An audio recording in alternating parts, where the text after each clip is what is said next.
नरकासुर, ये राजकुमारियां तो प्रभु के ध्यान में थी, किंतु इनके ध्यान को तब बनाने का कार्य तुमने किया है, जिसका ताप तुम्हें अवश्य सहना होगा। उनकी पूजा तब बनी है, तो अब उन्हें उसका फल भी शीघ्र मिलना चाहिए। तनोति धर्मम विधुनोति कल्मषम, हिनस्ति दुखम विदनाति दस्तम, चिनोति सत्वम विनहन्ति तामसम, तपोस्थवा किम ना करोति देहिना। अर्थात तप धर्म का प्रसार करता है, दुखों का नाश करता है, अस्मिता देता है, तब क्या नहीं करता। इसीलिए हे गौरी पुत्र, आपको शीघ्रता करनी होगी। नरकासुर के अंत के पूर्व बाणासुर का अंत करना होगा। इसलिए जो भी आवश्यक है इसे करने में विलंब मत कीजिए।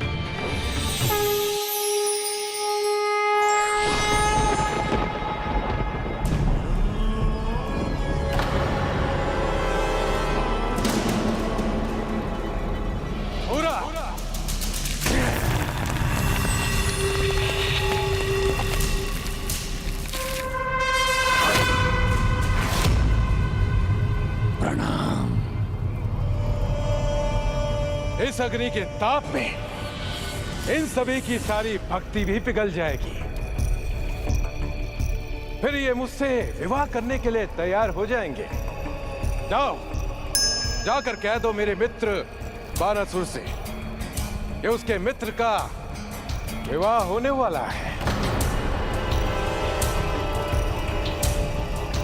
क्या हुआ? तप पर मेरा ताप भारी पड़ने लगा?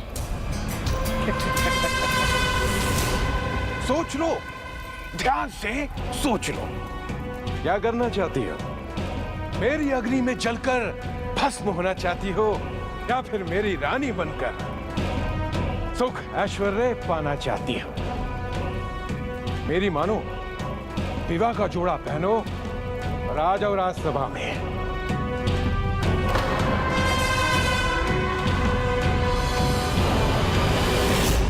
जब तक ये राजकुमारियां श्री कृष्ण का नाम लेती रहेंगी, ये अग्नि इन तक पहुंचने के स्थान पर एक कोमल लाल पुष्प के समान बनी रहेंगी।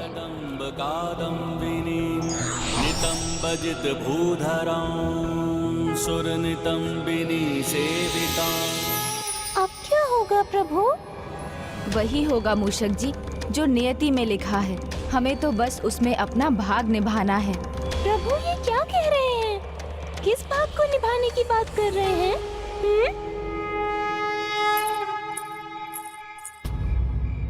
चित्रलेखा जी, देखो मैं किसे लेकर आई हूँ, तुम्हारे स्वप्न के राजकुमार अनिरुद्ध को।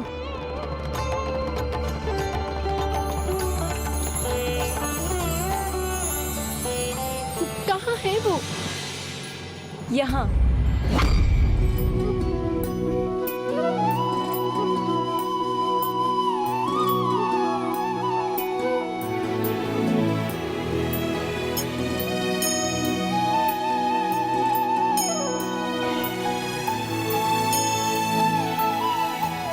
क्या किया आपने चित्रलेखा जी?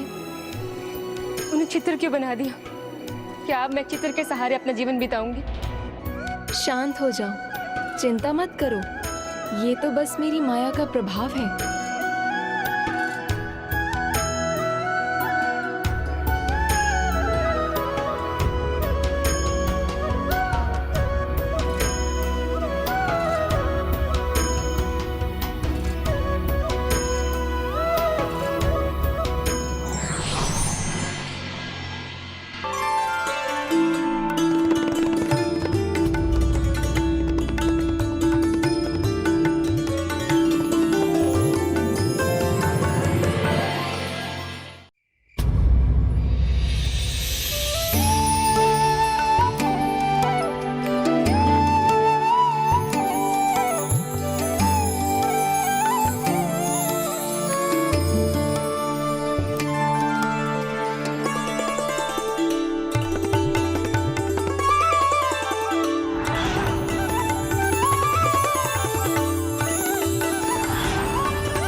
वचन पूरा हुआ।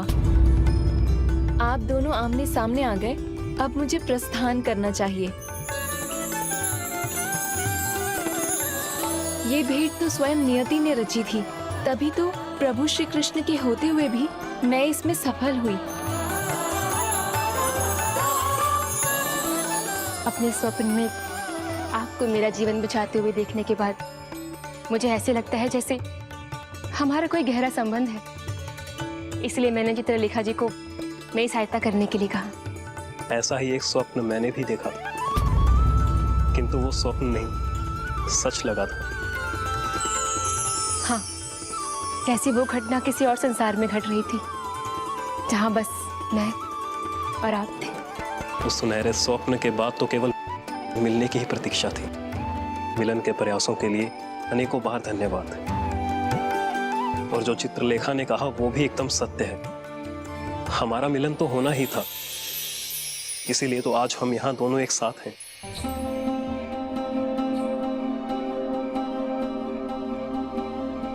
यहाँ तो हम एक साथ हैं, किंतु यहाँ के बाहर हमारा एक होना बहुत कठिन है। मुझे नहीं पता पिताजी इस बात के लिए मानेंगे या नहीं, हमारा विवाह हो पाएगा या नहीं। मैं वचन देता हूँ, चाहे कितनी भी मुश्किल घड़ी क्यों ना हो, मैं सदैव तुम्हारे साथ रहूंगा। और जब तक तुम्हारे पिताजी हमारे विवाह के लिए मान नहीं जाते, मैं यहाँ से कहीं नहीं जाऊंगा।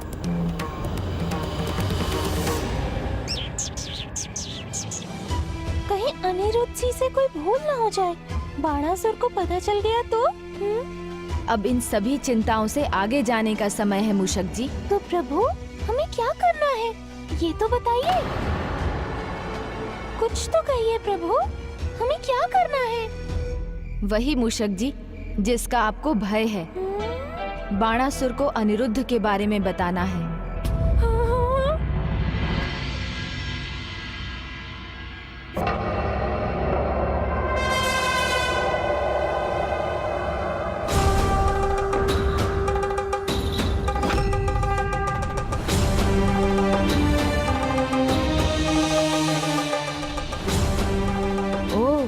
बड़े भोज की तैयारी है।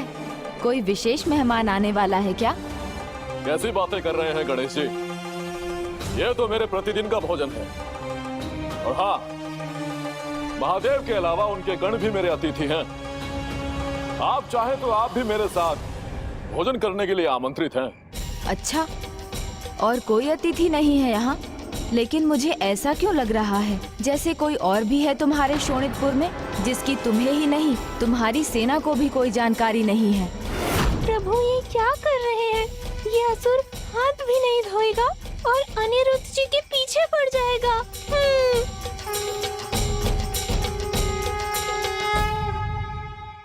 मैं अभी तुम्हारे पिताजी के पास जाता हूँ और हमारे विवाह का प्रस्ताव उनके सामने रखता हूँ। नहीं, ऐसा अनर्थ मत कीजिए।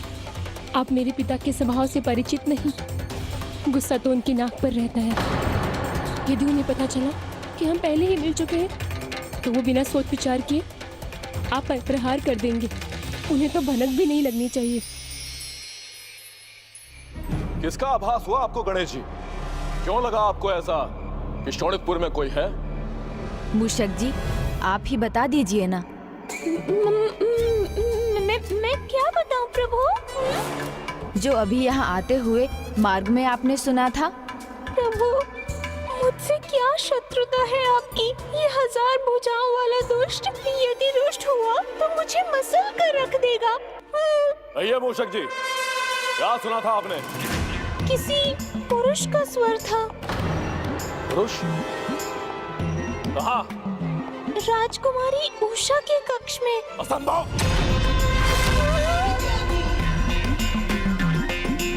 प्रभु आपने ही उलझाया है मुझे, अब आप ही बचाइए। वो स्वर तो मैंने भी सुना था। मेरी आज्ञा के बिना शोणितपुर में कोई नहीं आ सकता। सच है, किंतु महादेव से तुमने ही वरदान मांगा था ना, तुम्हारा सामना किसी योग्य योद्धा से हो जो तुम्हारे 1000 हाथ। उससे पूर्व मैं उसके हाथ काट दूंगा। आपके यहाँ होने का पिताजी को पता चलने से पहले आप यहाँ से निकल जाइए। यदि नियति ने हमें मिलवा ही दिया है तो अवश्य ही उसके गर्भ में कोई बड़ा उद्देश्य होगा। यदि यहाँ कोई आया भी है तो मैं उसे उसके उद्देश्य में सफल नहीं होने दूंगा। सेनापति! जी महाराज। जाओ और महल का चप्पल चप्पल छान मारो। यदि कोई बाहरी दिखाई दे तो उसे घसीट कर मेरे पास लाओ, भले ही वो राजकुमारी के कक्ष में ही क्यों न छुपा हो।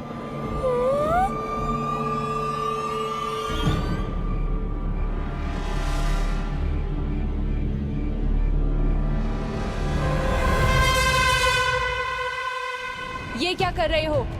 देवी उषा के कक्ष में किसी पुरुष का आना मना है। किंतु महाराज ने मुझे पूरे भवन में देखने को कहा है। उन्होंने कहा है कोई स्थान मत छोड़ना। महाराज के आदेश के लिए महाराज के ही बनाए हुए नियम को भंग करेंगे क्या? तुम दोनों उस ओर देखो। लगता है पिताजी को आपके यहाँ होने का पता चल गया। आपको छिपना होगा। जाइए, छिप जाइए। राजकुमारी किससे बात कर रही हैं? उनके कक्ष में तो कोई भी नहीं गया।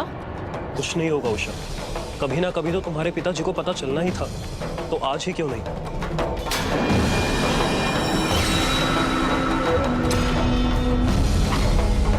कौन हो तुम? यहाँ क्या कर रहे हो? चुपचाप समर्पण कर दो और चलो महाराज बाणासुर के पास।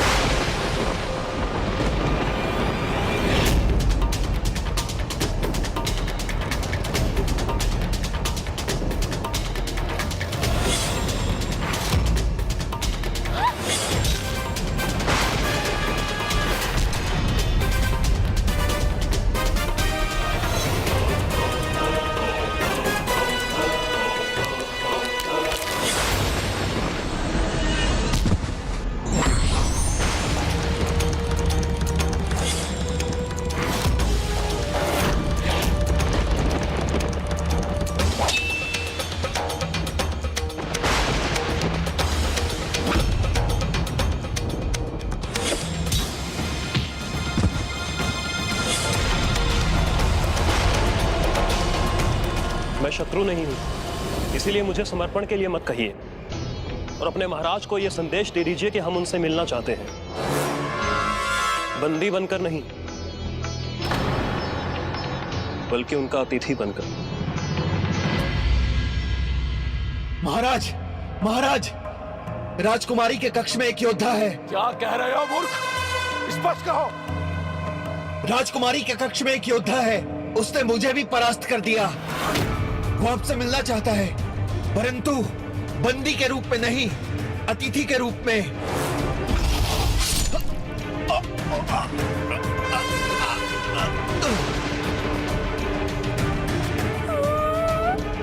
एक कायर मेरा सेनापति कदापि नहीं हो सकता।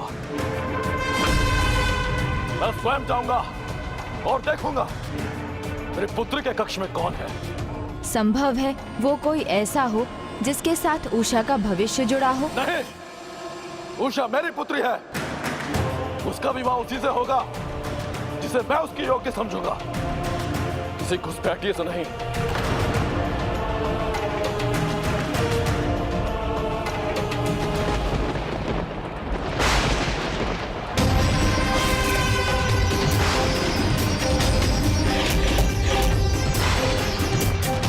दुस्साहसी, अब तुम्हें तुम्हारे दुस्साहस का दंड मिलेगा।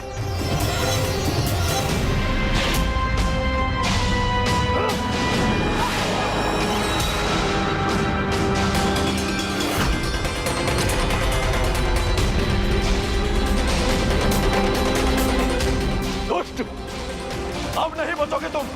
एक बार मुझे सुन तो लीजिए, कम से कम मेरा परिचय तो जान लीजिए आप।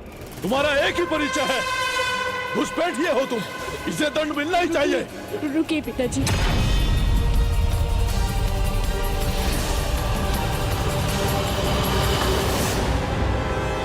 मैं इसे प्रेम करती हूँ।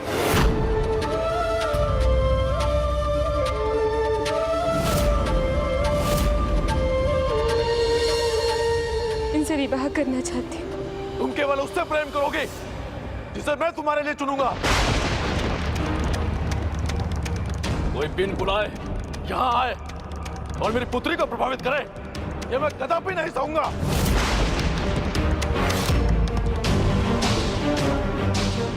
मेरी बात ना सही, कम से कम अपनी पुत्री की बात तो सुन लीजिए आप। बस, और कुछ नहीं सुनूंगा मैं। मेरी पुत्री के लिए विवाह प्रस्ताव वो ही रख सकता है जो मुझसे भी अधिक शक्तिशाली हो। जब मुझसे युद्ध कर अपने बल को प्रमाणित करोगे तब सुनूंगा तुम्हारा प्रस्ताव।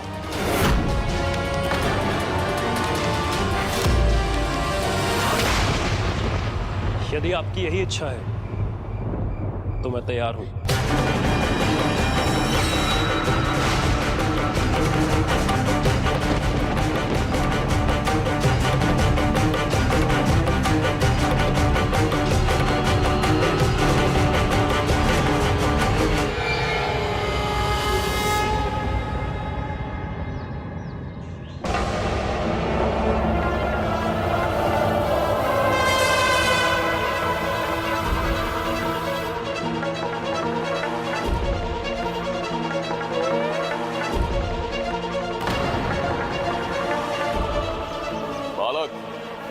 बाणासुर इतना भी स्वार्थी नहीं है। एक बालक को पहले ही दांव में परास्त कर दे, इसलिए पहला दांव चलने का अवसर मैं तुम्हें देता हूं। पिताजी, इस सब की कोई आवश्यकता नहीं है।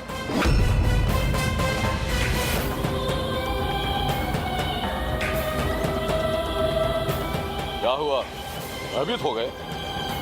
करो वार मुझ पर।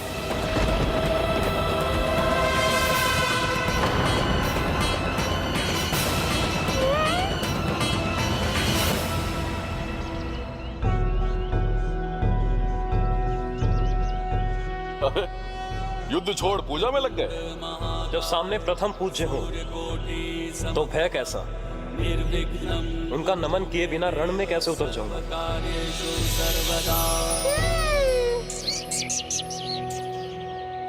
ओम एकदंताय विद्महे वक्रतुंडाय धीमहि तन्नो दन्ती प्रचोदयात् ओम लंबोदराय विद्महे महोदराय धीमहि तन्नो दन्ती प्रचोदयात्। बस, यदि तुम्हारी पूजा समाप्त हो गई हो तो युद्ध आरंभ करें।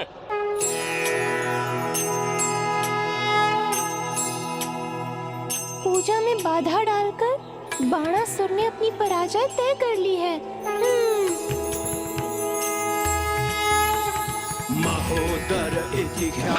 नहीं गणेश जी, आप इसे आशीर्वाद नहीं दे सकते क्योंकि आप मेरे साथ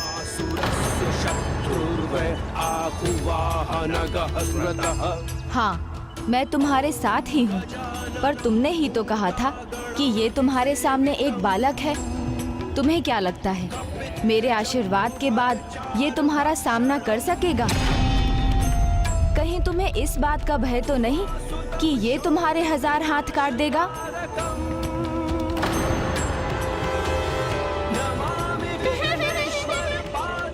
यही बात है ना, भयभीत हो गए तुम?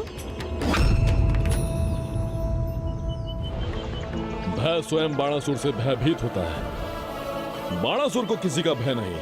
आपको जो आशीर्वाद देना है दे दीजिए। मेरा आशीर्वाद है, जिस उद्देश्य से तुम्हारा आगमन हुआ है तुम उसमें सफलता पाओ।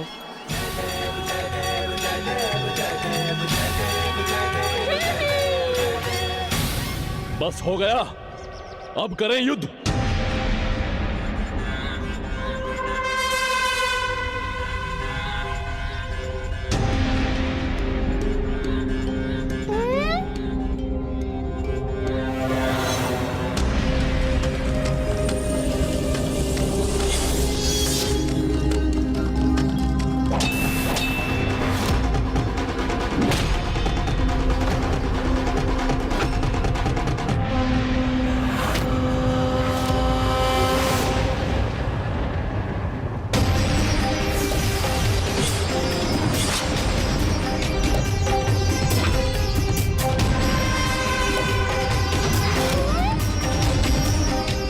तो अभी आरंभ है बालक। धीरे धीरे तुम्हारे शरीर के 1000 टुकड़े करूंगा मैं।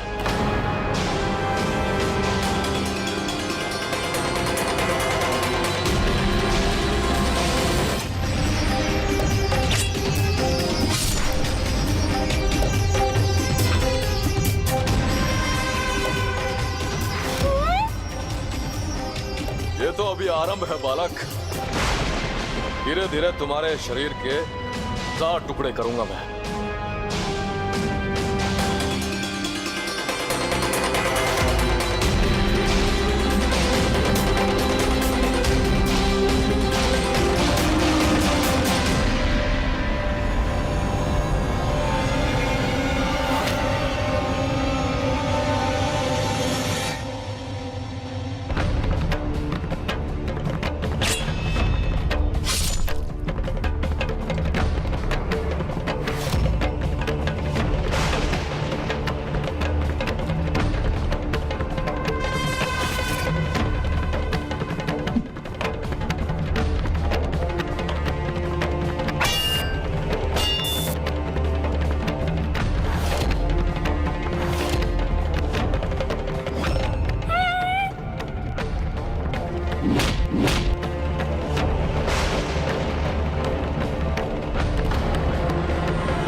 इस प्रकार तो इस युद्ध का कभी अंत नहीं होगा। इसका अंत तो होना ही होगा, वो भी शीघ्र।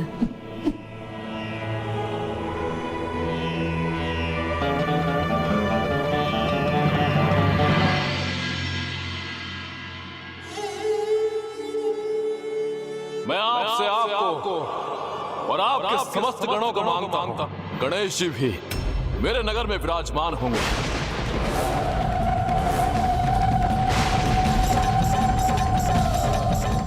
जिस असुर ने मुझे मेरे स्वामी और पुत्र से अलग किया है, अपार कष्ट तो उसे भी भुगतना होगा।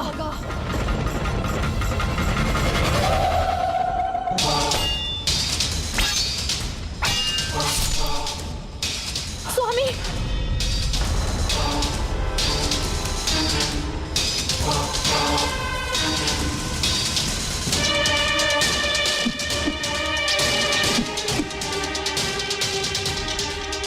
मैं थक रहा हूँ, किंतु इसकी गति तो पहले जैसी ही है। सावधान बाणासुर। एक ओर बिच्छुओं की पीड़ा और दूसरी ओर उनका क्रोध भी है।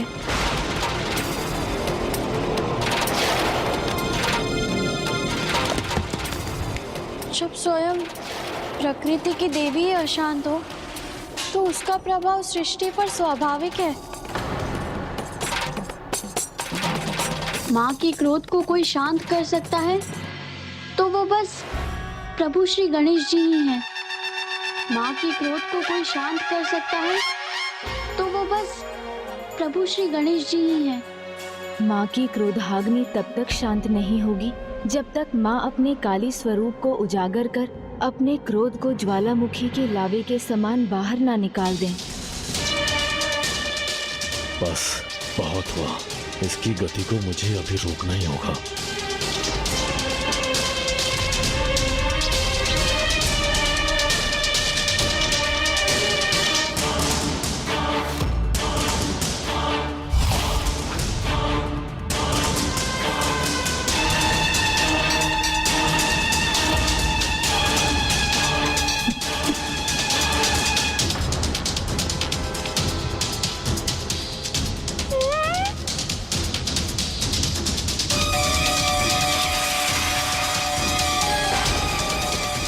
नागभास, ये नागभास का प्रहार कर रहा है।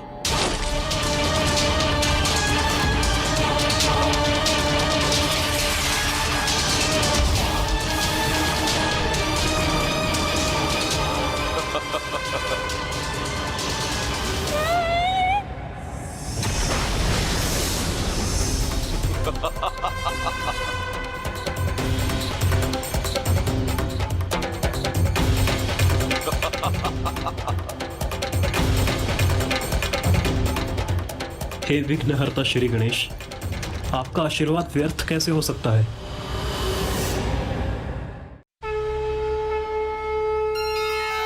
युद्ध के आरंभ में इसने मेरे नाम का उच्चारण किया था, मेरी पूजा की थी। मैं इस विघ्न को इसकी मृत्यु का कारण नहीं बनने दे सकता। मैंने तो किसी माया का प्रयोग भी नहीं किया, फिर भी तुम परास्त होकर मेरे समक्ष बंदी बने खड़े हो।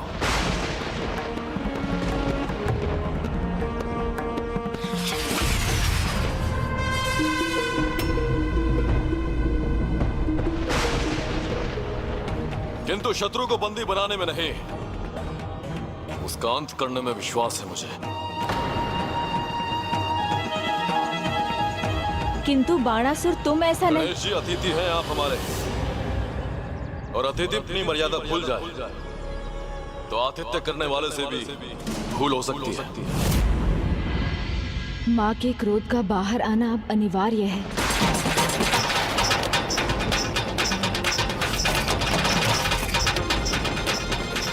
अनिरुद्ध, माता काली का आवाहन करो। नाग फांस से वही तुम्हारी रक्षा कर सकती हैं।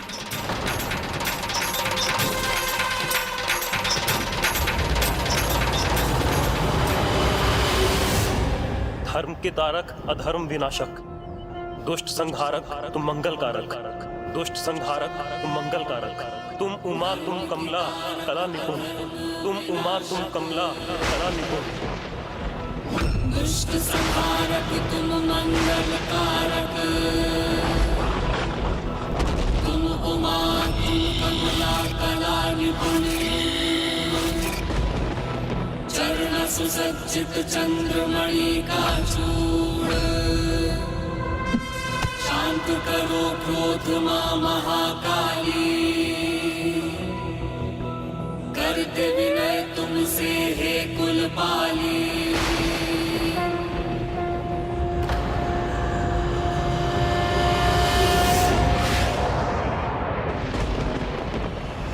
अब कोई सुरक्षा नहीं कर सकता तुम्हारी।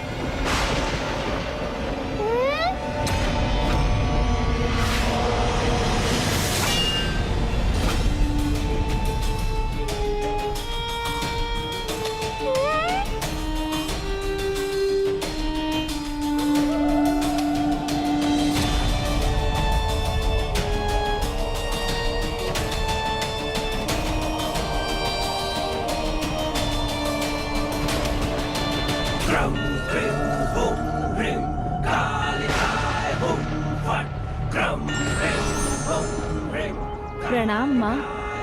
प्रणाम माता।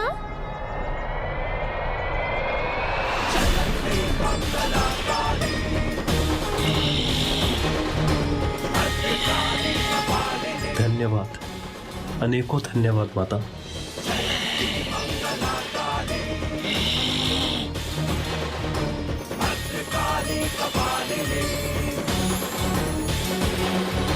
दुर्गा क्षमा शिवा दात्री। स्वाहा स्वधा नमोस्तुते। दुर्गा क्षमा शिवा दात्री। स्वाहा स्वधा नमोस्तुते।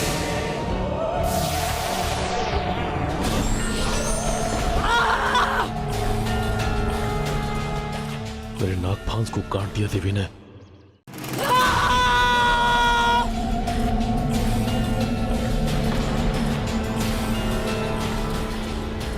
बाणासुर, अब मुझसे तेरी रक्षा कौन करेगा?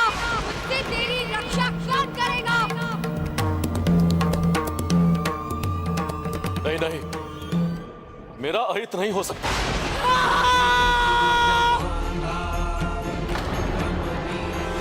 आप मेरे साथ युद्ध नहीं कर सकती, क्योंकि स्वयं महादेव मेरे साथ हैं। यदि माँ इसी तरह आगे बढ़ती रही और बाणासुर ने पिताश्री प्रभु महादेव का आवाहन कर लिया, तो माँ और पिताश्री एक दूसरे के सामने आ जाएंगे। अनर्थ हो जाएगा। नहीं, मैं ये नहीं होने दे सकता। मुझे माँ को रोकने का उपाय करना होगा।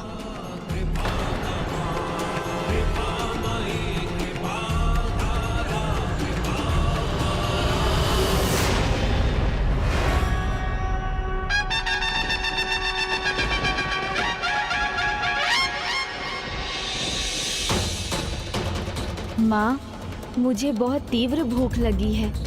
कितने दिनों से आपके हाथों पका कोई पकवान नहीं खाया मैंने माँ।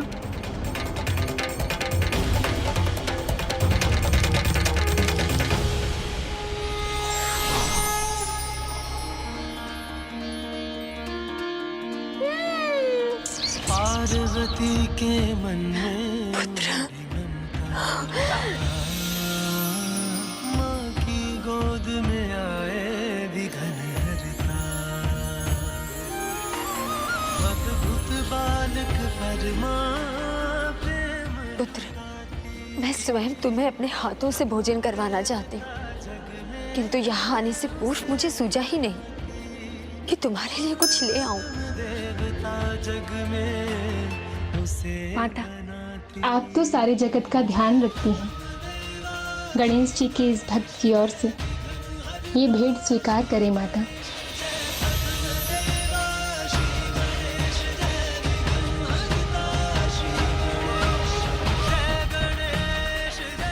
पुत्री, तुमने एक माँ और पुत्र की इच्छा पूर्ण की है, इसलिए मैं तुम्हें आशीर्वाद देती हूँ कि तुम्हारे मन में जो भी इच्छा होगी वो पूर्ण होगी, कि तुम्हारे मन में जो भी इच्छा होगी वो पूर्ण होगी।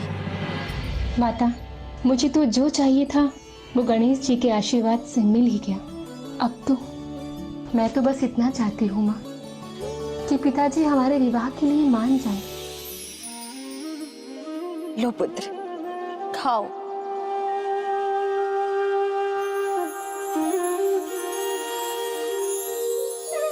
माँ की ममता तभी तृप्त होती है जब उसकी संतान उसके हाथों से भोजन कर तृप्त होती है। आपकी ममता तो संसार को हमेशा सीख देती है कि माँ कितनी भी व्यस्त क्यों ना हो, किसी भी कारण से कितनी भी क्रोधित क्यों ना, संतान की पुकार सुनते ही अपना सब कुछ त्याग कर संतान के सुख की कामना करती है। माँ, आप ऐसे ही जगत जननी नहीं। प्रणाम माता। मेरे प्राणों की रक्षा के लिए आपको अनेकों बार धन्यवाद। पुत्र, भक्त भी संतान के समान ही होता है, और भक्ति भाव से तुमने मेरा नाम स्मरण किया तो भला मैं तुम्हारी रक्षा के लिए क्यों ना आती। यदि आपने यही निर्णय लिया है तो आपको आपके स्वामी के साथ युद्ध करना होगा।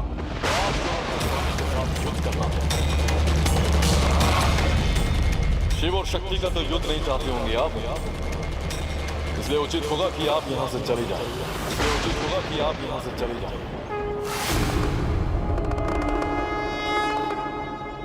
सोच लो बाणासुर, तुम माँ अर्थात प्रभु महादेव की शक्ति को शोणितपुर से जाने को कह रहे हो। हाँ, यही चाहता हूं मैं, क्योंकि ये उनका युद्ध नहीं, इसलिए यहाँ उनकी कोई आवश्यकता नहीं। मैं यहाँ अनिरुद्ध की रक्षा के लिए आई थी।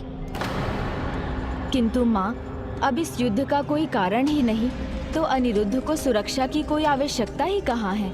किंतु गजानन, मुझे अपनी योग्यता प्रमाणित करने के लिए युद्ध तो करना ही होगा ना, नहीं तो मैं उषा का पानी ग्रहण कैसे करूंगा। मेरी पुत्री का हाथ तो ये तभी थामेगा ना जब ये जीवित बचेगा।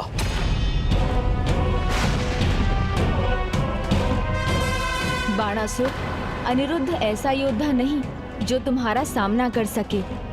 यदि तुम ऐसे योद्धा का सामना करना चाहते हो जो तुम्हारे सामने टिक सके, तो अनिरुद्ध को बंदी बनाओ और उसके पिता या पितामह को बुलाओ। किंतु गणेश जी, यदि मैं बंदी बनूंगा तो मेरे पिता और पितामह का अपमान होगा।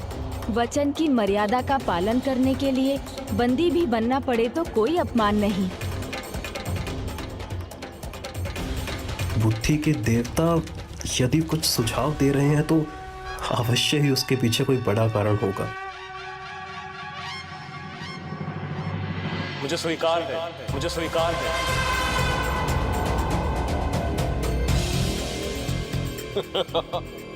लो, समर्पण कर दिया इसने। यदि वो योग्य है तो मैं इसके पिता और इसके पिता के पिता को भी चुनौती देने के लिए तैयार हूं। आप मेरे पिता और पितामह का परिचय जानते भी हैं? परिचय कायर मांगते हैं और योद्धा युद्ध करते हैं। मुझे कोई भय नहीं, मेरे समक्ष जो भी आएगा वो पराजित होकर ही जाएगा। यदुवंश से हूं मैं और मेरे पिता का नाम है प्रद्युम्न और मेरे पितामह का नाम है द्वारिकाधीश श्री कृष्ण। द्वारिकाधीश श्री कृष्ण।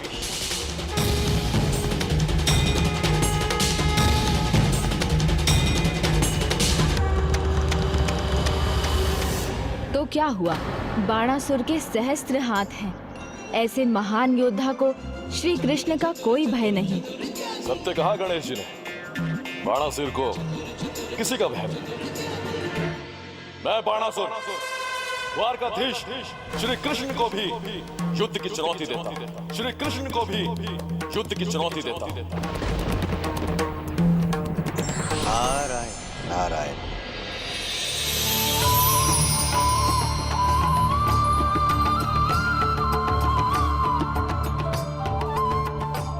प्रणाम देव ऋषि। आपका ये संदेश तो मैं ही श्री कृष्ण जी तक पहुंचाऊंगा। उचित समय पर आए हैं आप। संदेश में यह भी कहना कि पूरी तैयारी के साथ आए वो, क्योंकि मेरे जैसे योद्धा का सामना पहली बार करेंगे वो। नारायण नारायण।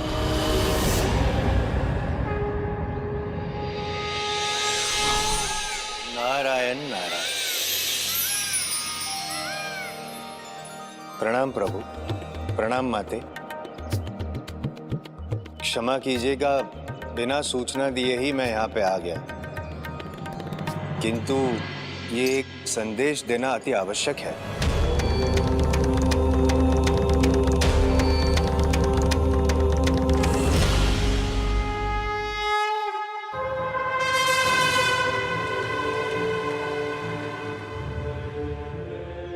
युद्ध के लिए इन सभी अस्त्रों को तैयार करो।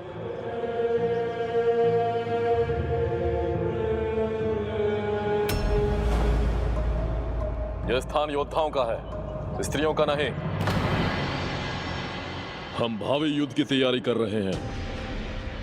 मैं जानती हूँ स्वामी, और ये भी जानती हूँ कि इस युद्ध का केवल एक ही परिणाम संभव है, आपका विनाश। पत्नी मेरी हो और विजय की कामना शत्रु की कर रही हो, मनोबल गिराने आई हो मेरा यहाँ। क्या यही धर्म है धर्म पत्नी का? पत्नी धर्म ही तो निभाने आई हूँ स्वामी, इसलिए आपको आपके विनाश से रोक रही हूँ। भला ईश्वर से भी कोई विजय पा सकता है क्या? अभी भी समय है, आप सत्य को स्वीकार कर लीजिए और अपनी पुत्री का हाथ अनिरुद्ध के हाथ में दे दीजिए। वो एक वीर एवं साहसी युवक है, हमारी पुत्री के सर्वथा योग्य है। प्रभु, यदि आज्ञा हो तो मैं प्रस्थान करूं? माते। नारायण नारायण। मैं इसी पल की प्रतीक्षा कर रहा था, इसीलिए मैं मुस्कुरा रहा था। आप जानना चाहती थी ना कि आप मेरे लिए कितनी महत्वपूर्ण है। बस, युद्ध का तुम्हें कोई अनुभव नहीं, इसलिए तुम्हारे सुझाव का कोई महत्व नहीं। शांत हो जाओ और जाओ यहां से। आपकी अर्धांगिनी को आपकी चिंता करने का भी अधिकार नहीं है।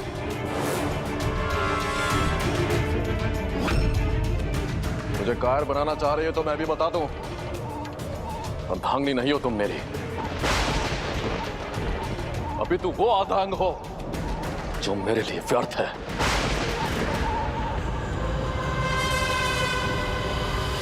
मेरी अर्धांगिनी होने के नाते आप मेरी आधी शक्ति हैं, जिस शक्ति की आवश्यकता मुझे रणभूमि पर है। तो क्या आप चलेंगी मेरे साथ? तुम्हें अपनी रानी कहने में भी लाज आ रही है मुझे। आज से मेरे जीवन में तुम्हारा कोई महत्व नहीं।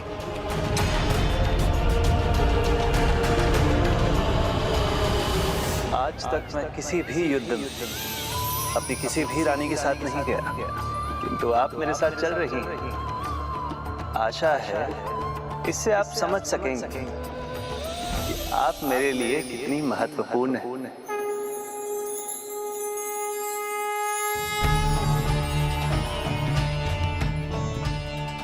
मुझे विश्वास था बिना मुझसे मिले आप लौटेंगी नहीं। स्वामी, आपके बिना कैलाश ही नहीं, आपकी शक्ति पार्वती भी अधूरी है। आपका कैलाश और आपकी अर्धांगिनी दोनों आपकी प्रतीक्षा में है। शीघ्र ही वो समय भी आएगा। मेरा भक्त होकर भी नहीं जान पाया शक्ति के बिना शिव शव है, और उसने तो अपनी शक्ति अर्थात अपनी अर्धांगिनी से विलग होकर अपनी शक्ति भी आदि कर ली। तो आपकी ये अर्धांगिनी कैलाश में आपकी प्रतीक्षा करेगी।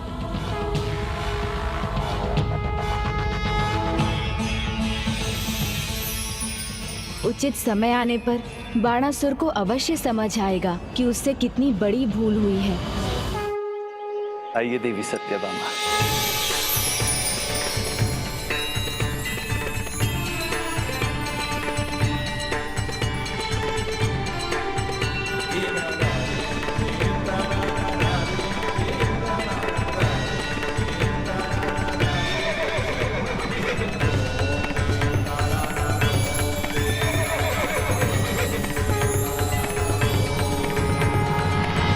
योद्धा अपने शब्दों से नहीं, अपने अस्त्रों से बात करते हैं।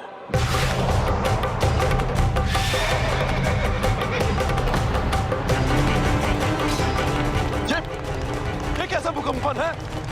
ऐसा भूकंप तो मैंने पहले कभी अनुभव नहीं किया।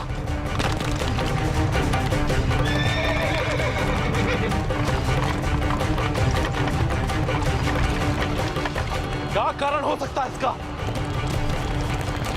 इसका कारण नहीं जानते बाणासुर? प्रभु श्री कृष्ण का आगमन हो रहा है यहाँ। तुमने ही तो बुलाया है उन्हें। मंडनाय नारायणाय सकल स्थिति कारणाय नारायणाय भवभीति निवारणाय नारायणाय प्रभवाय नमो नमस्ते।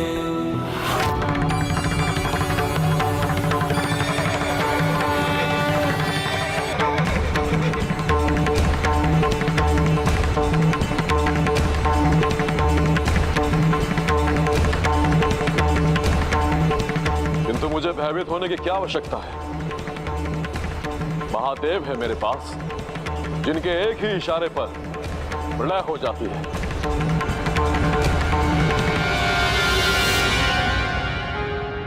प्रभु, युद्ध भूमि पर पहले आपको जाना होगा।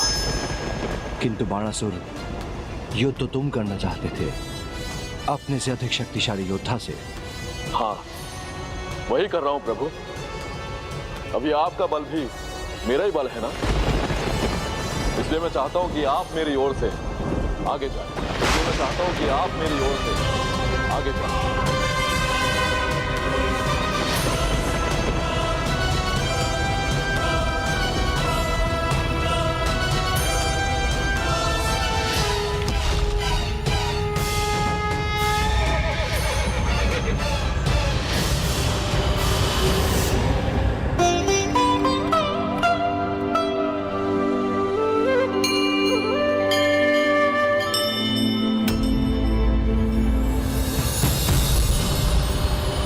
मुझे पिताजी को समझाना ही होगा।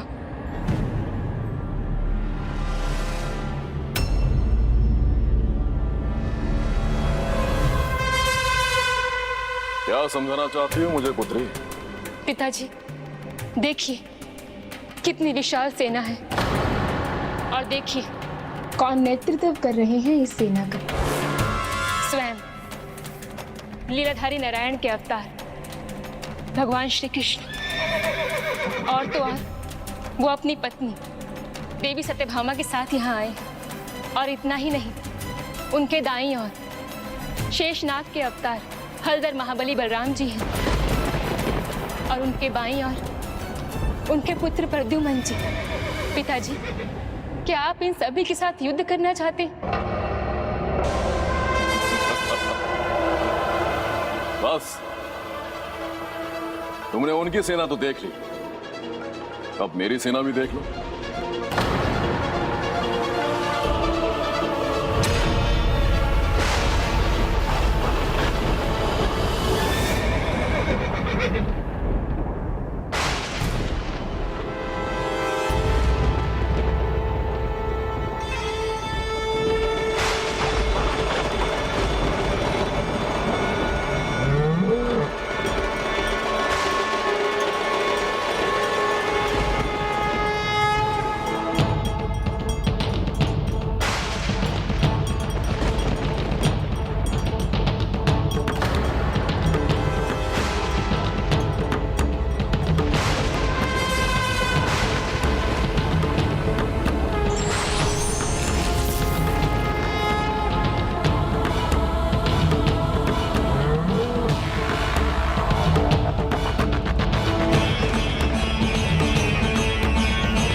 देव महादेव, संसार के संहार का दायित्व है जिनके ऊपर, जिनके तीसरे नेत्र के खुलने पर सब कुछ भस्म हो जाता है।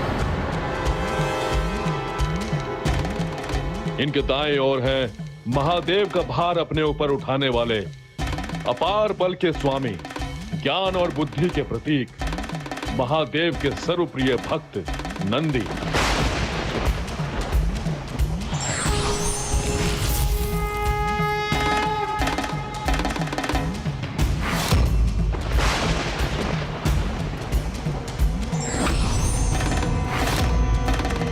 इनके बाएं ओर हैं महादेव के पुत्र विघ्नहर्ता गणेश जी, विघ्नहर्ता गणेश जी।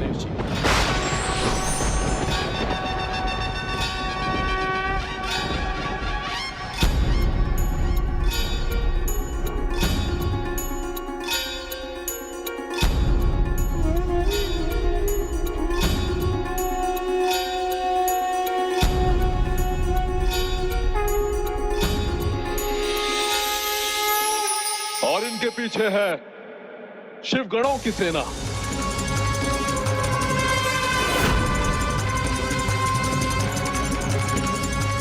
अब बताओ कौन है अधिक शक्तिशाली?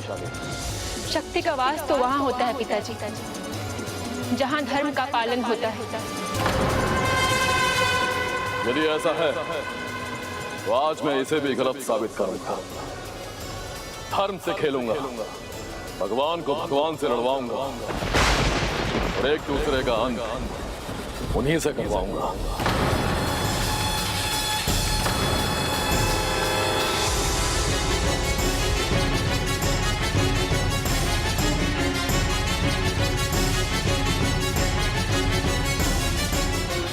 आज हरिहर को अलग करवा दूंगा।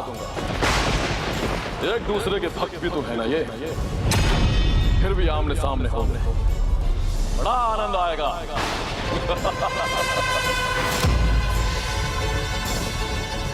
आनंद नहीं पिताजी, ये तो पाप है। महादेव को अपने वचन से बांधकर आपने उचित नहीं किया पिताजी। बस, यदि तुम मेरी पुत्री नहीं होती तो अभी तुम्हारा वध कर देता। और जो यहां हो रहा है उसका कारण भी तुम हो। अपने प्रेमी को सबसे छिपाकर और राजभवन में उसे प्रवेश दिलवाकर स्वयं को और अपने परिवार को तुमने कलंकित किया है। और अब तुम मुझे धर्म और अधर्म का पाठ सिखा रही हो। प्रेम किया है मैंने पिताजी, और सच्चा प्रेम निष्कलंक होता है। जहां प्रेम होता है वहीं ईश्वर का वास्तविक वास होता है।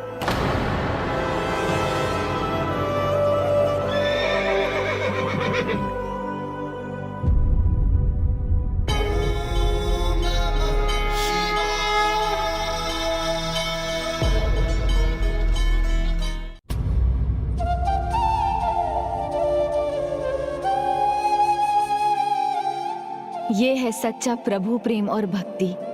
दोनों प्रभु युद्ध भूमि में युद्ध करने आए, किंतु यहाँ एक दूसरे की भक्ति में डूब गए हैं। जैसे युद्ध भूमि को ही दोनों ने मंदिर बना दिया हो। ये निस्वार्थ प्रेम और भक्ति भाव से ही संभव है।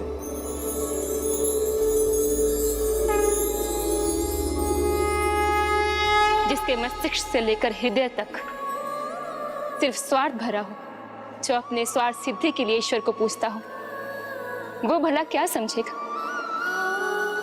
मैं ही मूर्ख हूं जो पिता प्रेमवश होकर आपको समझाने का व्यर्थ प्रयास कर रही हूं। प्रेम की परिभाषा मुझे मत समझाओ और अपने प्रेम को भूल जाओ, क्योंकि इस युद्ध के उपरांत मैं स्वयं अपने हाथों से अनिरुद्ध का अंत करूंगा। आप ना तो नियति जानते हैं और ना बनाते हैं। आप ईश्वर नहीं है पिताजी।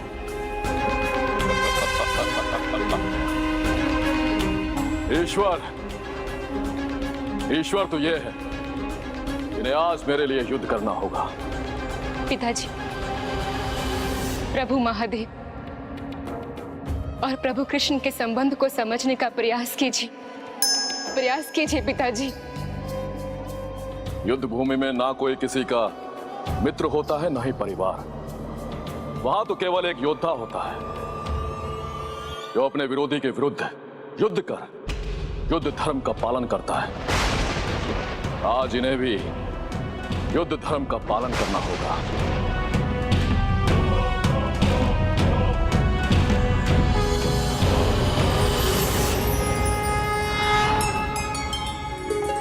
प्रभु, कितने दिनों के बाद आपके दर्शन हुए हैं, किंतु युद्ध भूमि पर होने के कारण आपके प्रति अपनी आत्मीयता भी व्यक्त नहीं कर सकता। मैं भी तो आपके प्रभु श्री राम स्वरूप के दर्शन पाने के लिए लालायित हूं। मेरे आराध्य हैं, मैं उन्हीं का नाम तो सदा जपता हूं।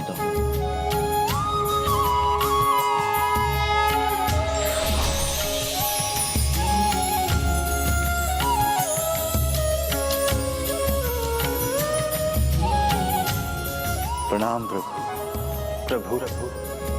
मुझे महाशिव स्वरूप में दर्शन देने की कृपा कीजिए। शिवो महेश्वरः शंभुः पिनाकी शशिशेखर वामदेवो विरूपाक्षः कपर्दी नीललोहितः शंकर शूलपाणिश्च खट्वांगी विष्णुवल्लभः शिपिविष्टो अंबिकानाथः श्रीकंठो भक्तवत्सलः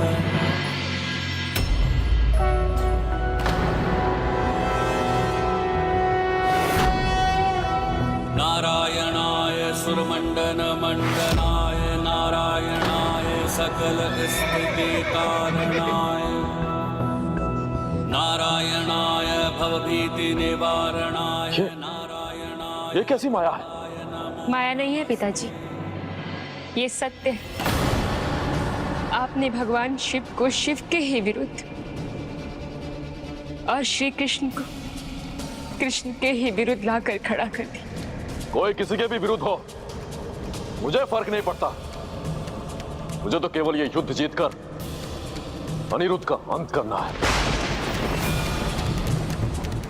इन दोनों को मैंने यहां भरत मिलाप के लिए नहीं बुलाया है। प्रभु महादेव, प्रभु महादेव,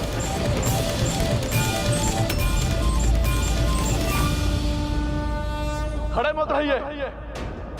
शत्रु है सामने, उसे मित्र मत समझिए। अपने वरदान को मत भूलिए। युद्ध आरंभ कीजिए।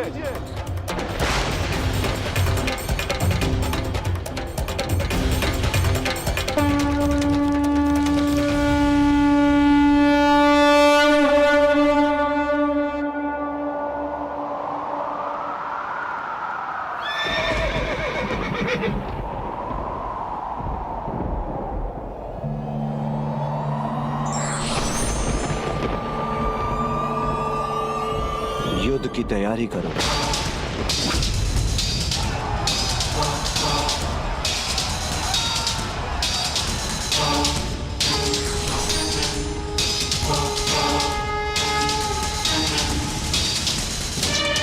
देवी सत्यभामा, युद्ध के आरंभ का शंखनाद आप कीजिए।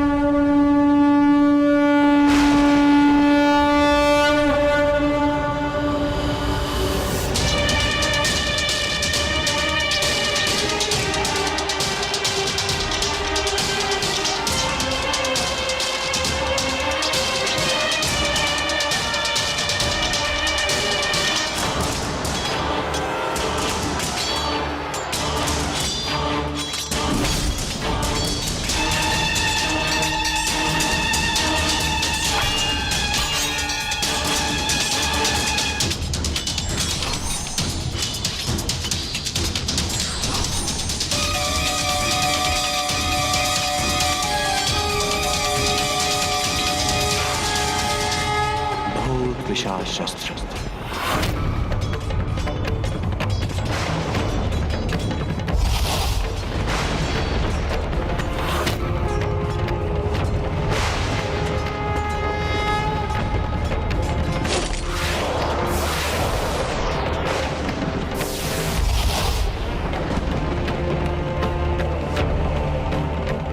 प्रभु महादेव ने अपने पहले ही वार में भूत पिशाचों की सेना भेज दी।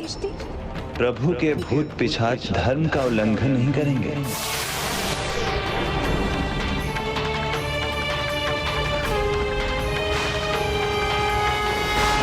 धर्मास्त्र, धर्मास्त्र।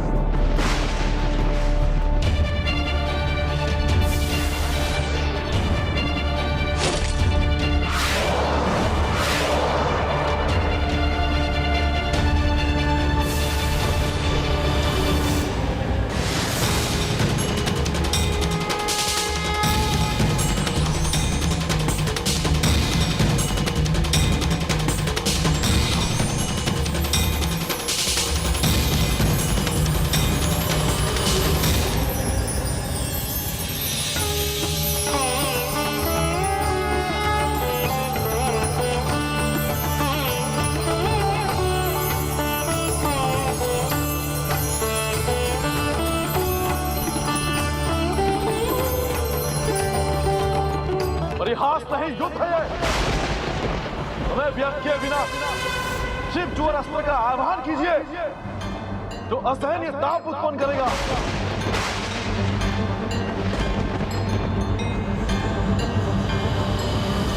शिव ज्वर अस्त्र, शिव ज्वर अस्त्र।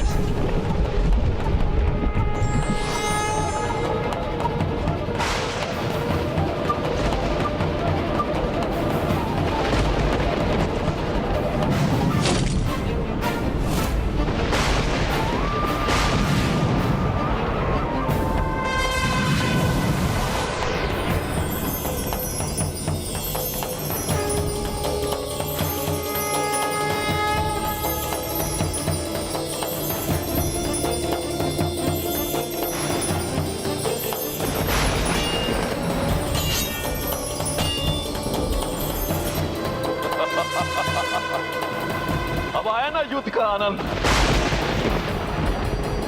स्वामी, इस ताप का सामना कैसे करेंगे आप? नारायण ज्वर अस्त्र, नारायण ज्वर अस्त्र प्रभु के अस्त्र के ताप के बराबर की शीत उत्पन्न करेगा।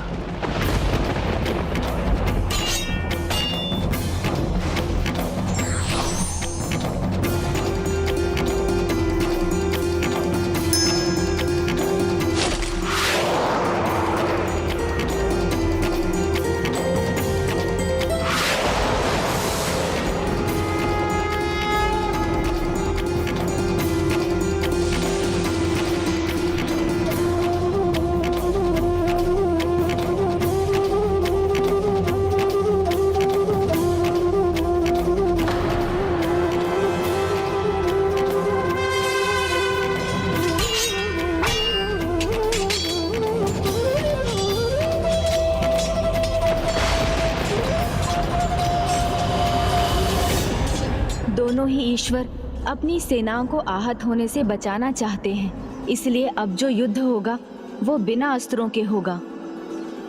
किंतु हम अपने धर्म से बंधे हुए हैं, इसलिए हम अपने पूरे युद्ध कौशल का प्रयोग कर ये युद्ध लड़ेंगे। बहुत दिनों बाद किसी योग्य योद्धा के साथ युद्ध करने का अवसर मिला है। सही कहा प्रभु बलराम जी, योद्धा योग्य हो तो युद्ध में भी आनंद आता है। तो फिर आप अपना वार पूरी शक्ति से कीजिएगा नंदी जी। उचित है। युद्ध नहीं, खेल कर रहे हैं ये, मुझे मूर्ख बना रहे हैं, किंतु मैं ऐसा होने नहीं दूंगा।